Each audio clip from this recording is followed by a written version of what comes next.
Welcome to your deep dive. Today, we're going to be diving into Ryan Daniel Moran's 12 months to $1 million. Yeah, We're going to explore the world of building those million-dollar businesses. sounds good. So whether you're a seasoned entrepreneur or just starting out, Yeah, get ready for some actionable insights. absolutely. And a serious dose of inspiration, right? Okay, yeah. We're going to break down Moran's roadmap, Yeah. explore some real-world successes, and we're going to give you a framework Okay. for turning your, entrepreneurial dreams Yeah. into reality. Awesome. So let's start with Moran's core philosophy. Okay. He argues that it's not about getting a slice of the pie, it's Right. about baking a whole new one. Yes. What do you think about that approach? I find that incredibly insightful. Mm-hmm. It challenges us to, shift our mindset Yeah. from extraction to creation. Okay. Instead of fighting for a piece of an existing market, how can we create something new, something valuable? So instead of thinking, how can I get a share of the existing yoga mat market? Right. It should be more like, what's the problem no one's solving in the wellness space? What's that yoga mat that doesn't exist yet? Precisely. And Moran's own journey kind of exemplifies this. Yeah.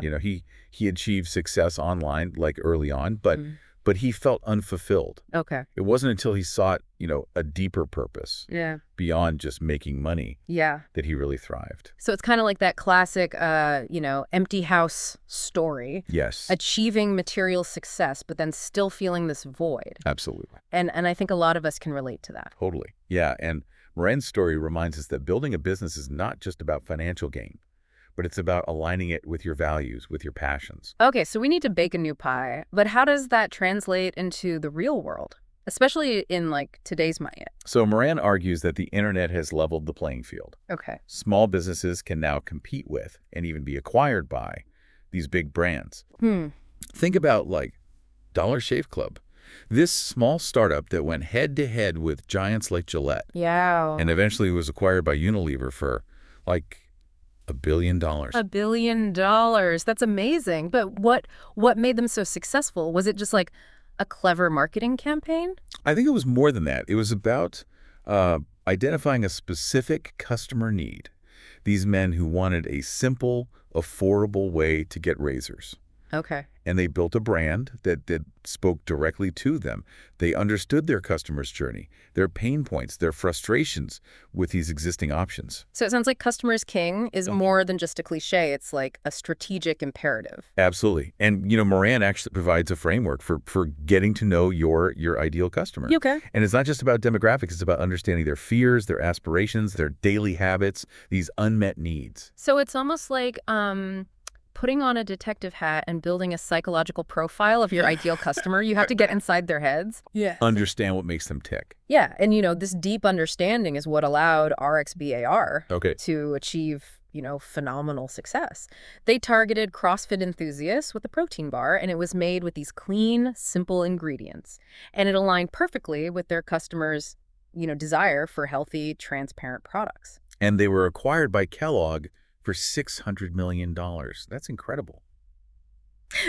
But let's be realistic. Not everyone can just whip up a protein bar in their basement and become a multimillionaire. Oh, it's not.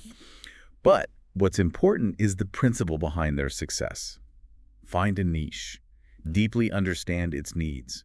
Moran argues that you don't have to reinvent the wheel when it comes to product development. Instead, find a good manufacturer, maybe even through a platform like Alibaba, and refine these existing products to meet your customers' specific needs. So instead of spending months trying to develop a brand new yoga mat, I could find a great manufacturer and improve upon an existing design based on feedback from my target audience. That's a great example. Okay. Moran encourages entrepreneurs to work smarter, not harder. Leverage existing resources. Focus on delivering exceptional value to your niche. Makes a lot of sense. It's about finding a shortcut to success, not cutting corners, right? Right. But what about the financial side? A lot of entrepreneurs struggle with funding their dreams. So how does that play into Moran's roadmap? Well, Moran's a big advocate for starting small and scaling strategically. He believes in bootstrapping as much as possible, using your own resources, reinvesting profits. Okay. Which forces you to be more disciplined and resourceful. But isn't seeking outside investment sometimes necessary, especially if you need to scale quickly? Yeah, it can be, Yeah. but Moran emphasizes that money follows momentum. Investors are much more likely to back a venture that has proven its concept, Yeah. that has gained some traction. Bootstrapping initially allows you to demonstrate that your idea has legs. So instead of going to investors with just an idea, I should focus on getting like some initial sales, even if it's just through pre-orders or a small crowdfunding campaign. Precisely. Building that initial momentum makes you a much more attractive investment opportunity Makes sense. because it shows that you're serious, you have a viable product, there's market demand for what you're offering. Okay, so we've got a great product and some initial funding. What's next? How do we, get the word out? How do we build that customer base? Well, Moran has this fascinating strategy. He calls it stacking the deck. And it involves building an engaged audience before you even launch your product. Okay. So imagine having this group of people. They're eager to buy the moment you open your virtual doors. That's pretty amazing, but how do you build that kind of like pre-launch excitement? Well, it starts with understanding where your ideal customer hangs out online. Are they active in Facebook groups? Do they follow certain Instagram accounts?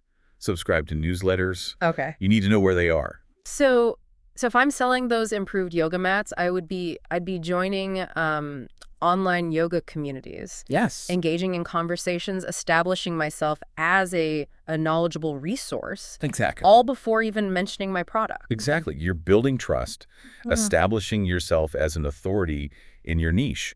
You're providing value up front, which makes people more receptive to your message when you eventually do introduce that product. So it's not about shouting your sales pitch Right. from the rooftops. It's about like subtly weaving yourself into the fabric of the community. Precisely. Yeah. And once you've got their attention, you can start teasing the product. Yeah. Share behind-the-scenes glimpses, build anticipation. Moran even suggests offering like exclusive pre-launch discounts or early access to, your most engaged followers, creating that VIP experience that makes people feel valued. So it's about generating that fear of missing out, right? Yes. Make people feel like they need to be a part of this exclusive group Absolutely. that gets access to something special.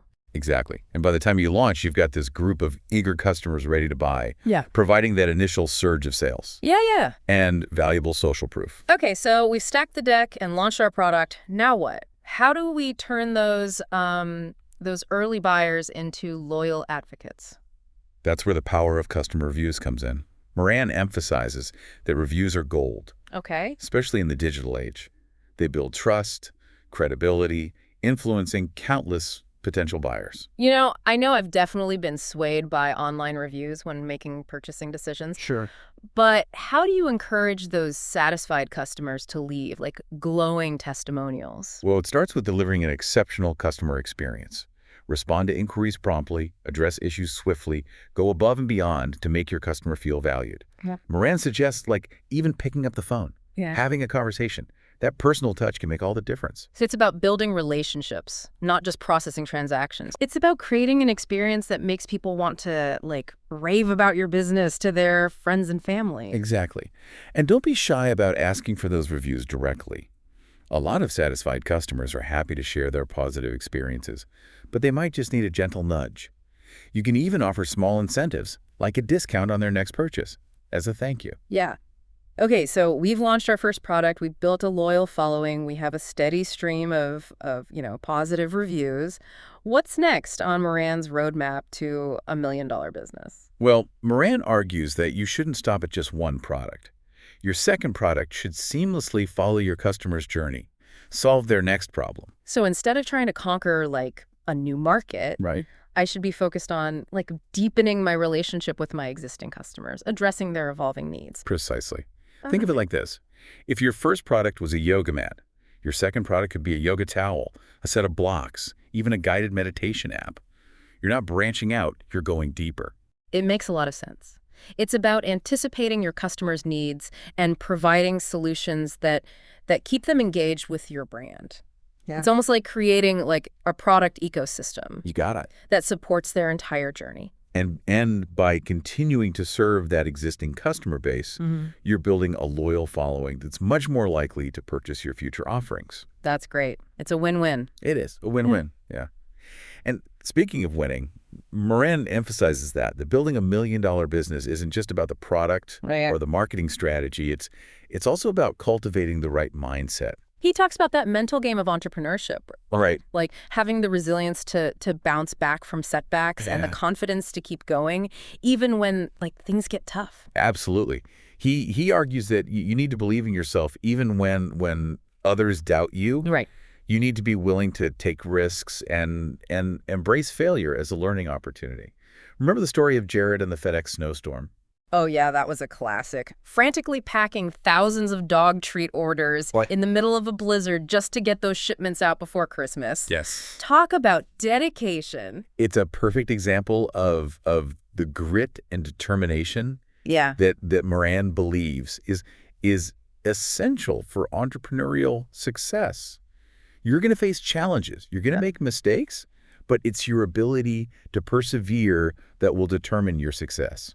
It's interesting that you bring up Jared's story because it seems like a lot of Moran's examples involve these solo entrepreneurs hustling their way to success. But realistically, can you build $1 million business entirely on your own? That's a great question. While Moran started out as a solopreneur, he emphasizes the importance of building a strong team. Yeah. As you grow, you can't do everything yourself, and trying to wear all the hats Right. will eventually lead to burnout. So it's about recognizing your own limitations and finding people who excel in those areas where you might be weaker. Precisely.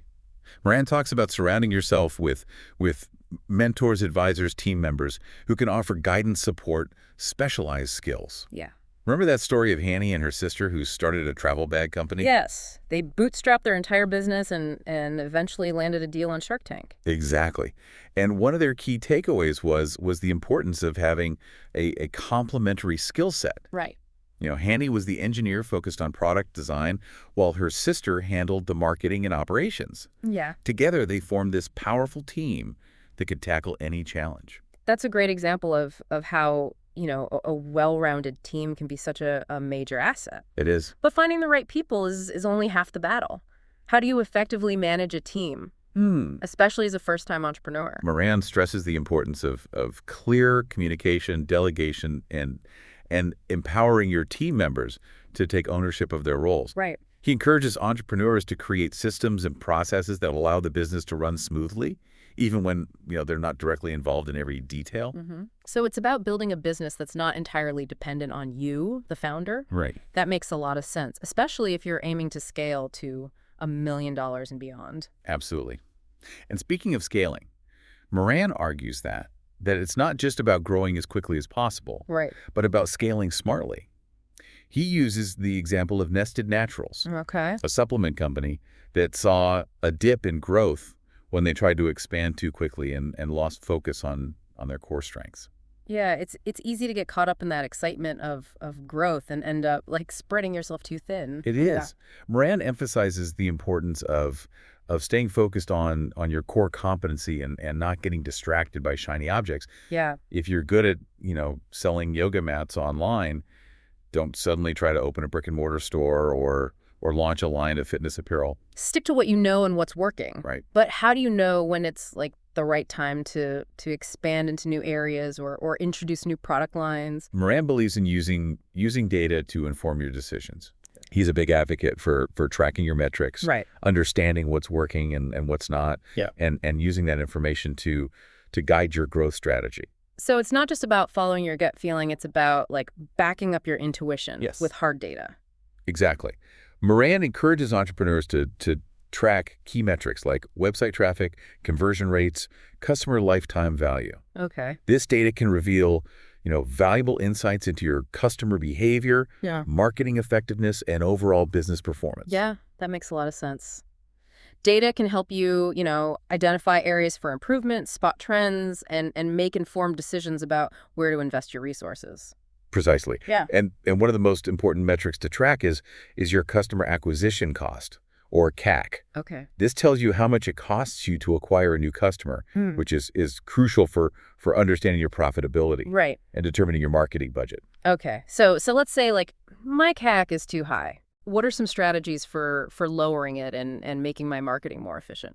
Well, Moran suggests several approaches. First and foremost, he He emphasizes the importance of making sure you're targeting the right audience with your marketing efforts. Okay. There's no point in spending money reaching people who are unlikely to buy your product. So refine your targeting. Yes. Get really specific about who your ideal customer is and focus your marketing efforts on reaching them. Exactly. Another strategy is to optimize your marketing campaigns for conversions. Okay. This could involve A/B testing, different headlines, images, or calls to action to see what resonates most effectively with your audience. So it's about constantly experimenting and Yeah. refining your approach to find what works best. Precisely. And finally, Moran emphasizes the importance of building a strong brand that attracts customers organically. Yeah. This involves, creating valuable content, establishing yourself as an authority in your niche, and fostering a community around your brand. So it's not just about paid advertising. Right. It's about creating a brand that people genuinely connect with and want to be a part of. Exactly. When you have a strong brand, people are more likely to discover you through, word-of-mouth referrals, organic search results, and social media engagement. Yeah. This can significantly lower your customer acquisition costs over time. That's a great long-term strategy. It is. But let's be realistic. Building a brand takes time and effort. In the meantime, how do you deal with the inevitable competition in the marketplace? Well, Moran offers some great advice for navigating the competitive landscape. First and foremost, he emphasizes the importance of focusing on your own lane. Okay. Don't get caught up in comparing yourself to others or trying to copy their strategies. It's about staying true to your own vision and not getting distracted by what your competitors are doing. Exactly. It's easy to fall into that trap of constantly checking up on your competition and feeling like you need to keep up with the Joneses. Yeah. But ultimately that can lead to you, losing sight of your own unique strengths and differentiation. So how do you carve out your own space in a crowded market? How do you stand out from the crowd and attract customers to your brand? Moran emphasizes the importance of developing a unique selling proposition, or USP. Okay. This is what makes your product or service different from and better than the competition. It's that special something that makes you, irresistible to your ideal customer. Yes. But finding your USP can be challenging. How do you identify what makes you truly stand out? Moran suggests looking at your competitors and identifying their weaknesses. What are they not doing well? What are their customers complaining about? Okay. Then look at your own strengths and see how you can fill those gaps in the market. So if I'm selling yoga mats and I notice that my competitors are all selling mats made from synthetic materials, I could focus on creating a line of eco-friendly mats made from sustainable materials. That's a great example. You're addressing a customer need that's not being met by the competition, and you're differentiating yourself based on values like sustainability and ethical sourcing. Yeah, that makes a lot of sense. It's about finding that sweet spot where your passions, your strengths, and your customers' needs all intersect. Exactly. And one of the things that makes Moran's advice so valuable is that he's not afraid to evolve his own strategies. Right. He encourages entrepreneurs to be flexible, to experiment, and to constantly be learning and adapting. So don't be afraid to pivot if something isn't working. Exactly. The business world is constantly changing, so it's important to stay ahead of the curve and be willing to adjust your course as needed. It's like that saying, what got you here won't get you there. You need to be willing to let go of what's no longer serving you and embrace new approaches. Precisely. And that brings us to another key theme in Moran's book, the importance of having an exit strategy. Yeah. That's something that a lot of entrepreneurs don't like to think about, especially in those early stages. But why is it so important to have an exit strategy in mind? Well, Moran argues that having an exit strategy forces you to think about the long-term vision for your business. Yeah. It helps you define your goals, make strategic decisions, and prepare for different possibilities. So even if you're not planning to sell your business anytime soon, having an exit strategy in mind can help you build a more valuable and sustainable company. Exactly. And it's not just about the financial implications. Moran also talks about the emotional side of selling a business, something that a lot of entrepreneurs struggle with. It can be like saying goodbye to a child. You've poured your heart and soul into this venture. Yeah. And letting go can be incredibly difficult. Moran emphasizes the importance of being prepared for that emotional roller coaster that often comes with exiting a business. Yeah. He encourages entrepreneurs to seek support from mentors, advisors, other entrepreneurs who have been through the process. So it's about recognizing that selling your business doesn't mean you're a failure. It can be a sign of success and an opportunity to move on to new and exciting ventures. Precisely. And Moran's book is filled with inspiring stories of entrepreneurs who have successfully navigated the exit process. Remember the story of AJ Patel, who's started a car care products business and sold it for a significant profit just a few years later? Yes. It's a great example of how having a clear exit strategy can lead to a lucrative outcome. It is. And AJ emphasizes the importance of building a strong brand, Yeah. having a solid team in place, and being prepared to walk away from the negotiating table Right. if the terms aren't right. It's about knowing your worth and not settling for less than you deserve. Exactly. And one of the things that makes Moran's advice so relatable is that he doesn't shy away from sharing his own personal journey. Right. He talks about his own struggles with finding purpose and meaning even after achieving a certain level of financial success. He does. And he's very open about the fact that this journey hasn't always been smooth sailing. Right. He's made mistakes, he's faced setbacks, but he's always learned from his experiences and come out stronger on the other side.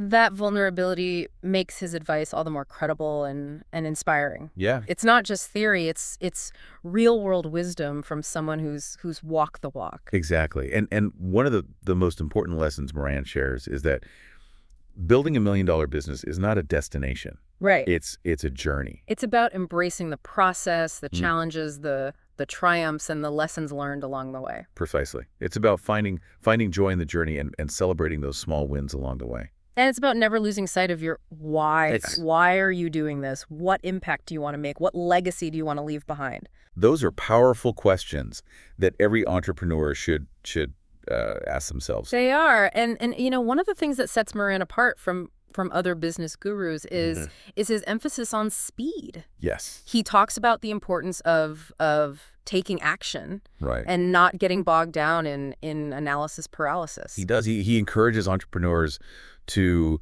fail fast. Yeah. And to learn from their mistakes. It's about embracing that iterative process and not letting perfection be the enemy of good. Exactly. And he also talks about the importance of getting to market quickly. Don't wait for the perfect moment, just launch. Precisely. He says that you can always refine and improve your product later. Yeah. But the most important thing is to get it out there and start getting feedback. It's about embracing that minimum viable product concept. Yes. And not letting perfection be the enemy of good. Exactly.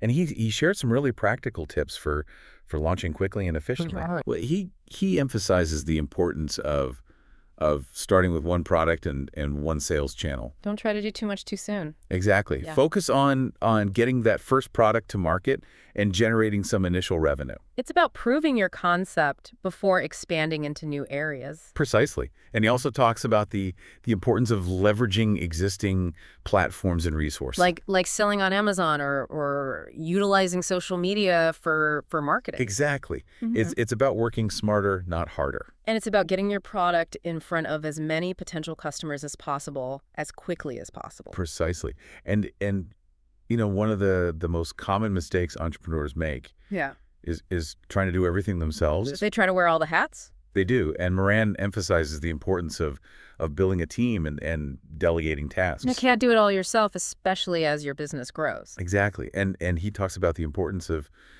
finding people who are smarter than you in certain areas. It's about recognizing your own limitations and building a team that complements your strength. Precisely.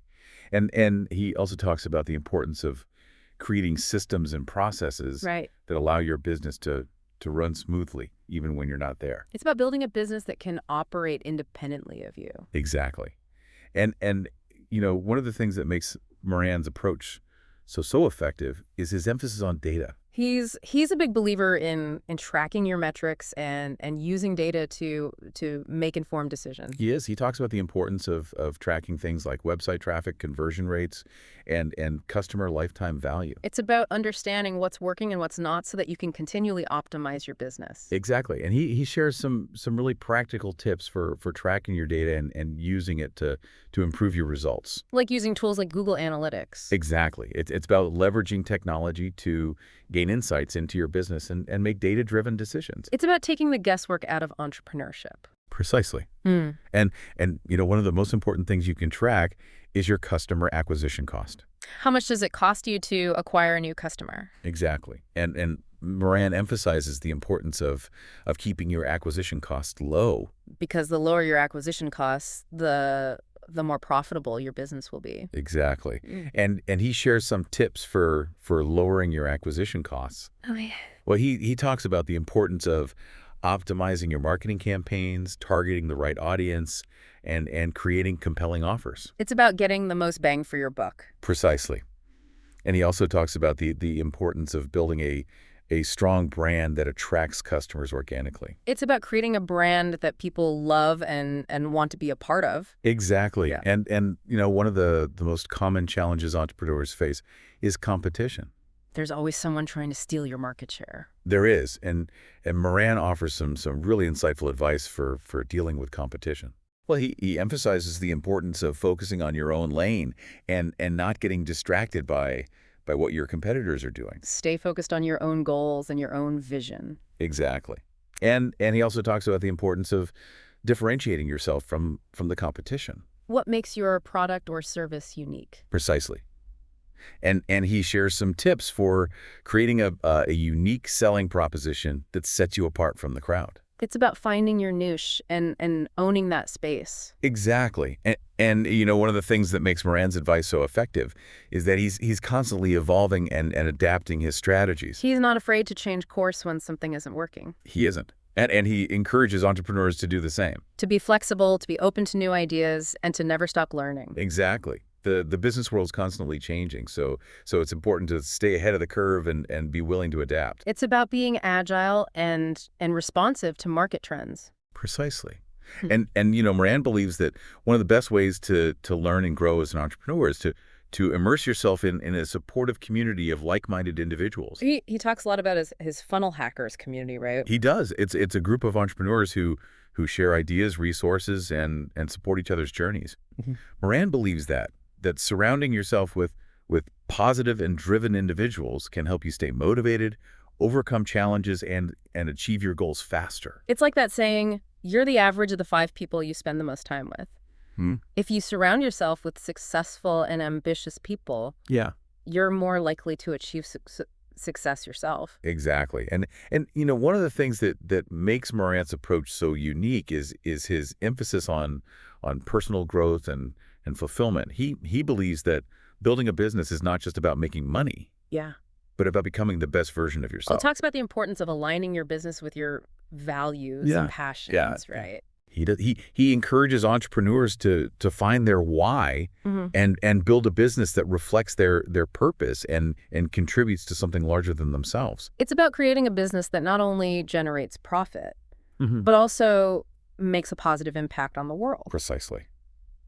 And Moran believes that when you're passionate about what you're doing and you're making a difference, success will naturally follow. That's a powerful message. It's not just about building a business, it's about building a life that you're proud of. Exactly. And Moran's book is filled with inspiring stories of entrepreneurs who have done just that. So let's dive into some of those stories. I'm eager to hear about the real world examples that illustrate Moran's principles. Yeah, let's jump into some stories. One that I always find fascinating is Moiz Ali's journey with native deodorant.